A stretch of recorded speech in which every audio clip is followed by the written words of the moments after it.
television newsrooms have a certain culture.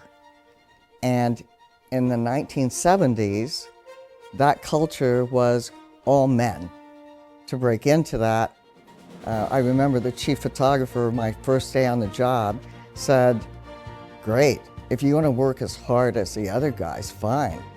But otherwise, we don't need you."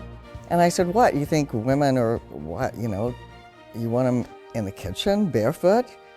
And he said, "We don't need you, and you're gonna have to work as hard as the rest of the guys." The same guy, 6 months later, I was in the car driving with him to do a stand-up, and he hit me on the shoulder, and he said, "You're working circles around these guys. But if you ever tell them I said that, I'll pretend I didn't." Journalism is essential to local communities. How are we going to know who's telling the truth? How are we going to know who's going to hold any politician accountable? Who's going to hold bureaucrats who spend our money? Who's going to help hold them accountable? If we don't have that, I don't know what happens to democracy, honestly. I want to thank trailblazers like Wayne Lemons. He had started a radio station at a high school in a town of 3,000. We were members of National Public Radio. He had a vision and got me and others interested in serving in the journalism ranks.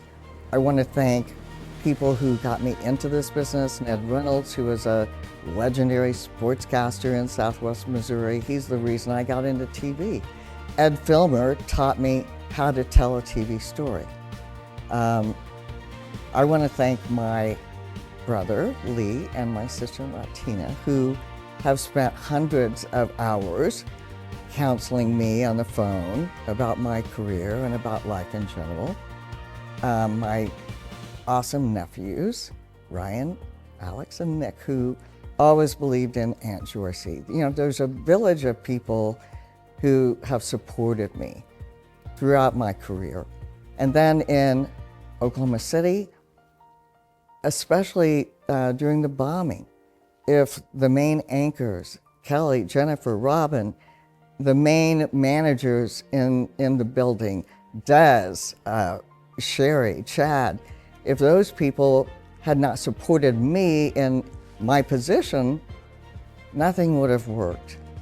So those people helped me become a successful news director here. It's because of them.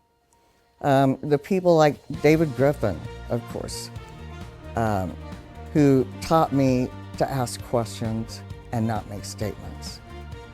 Life transforming.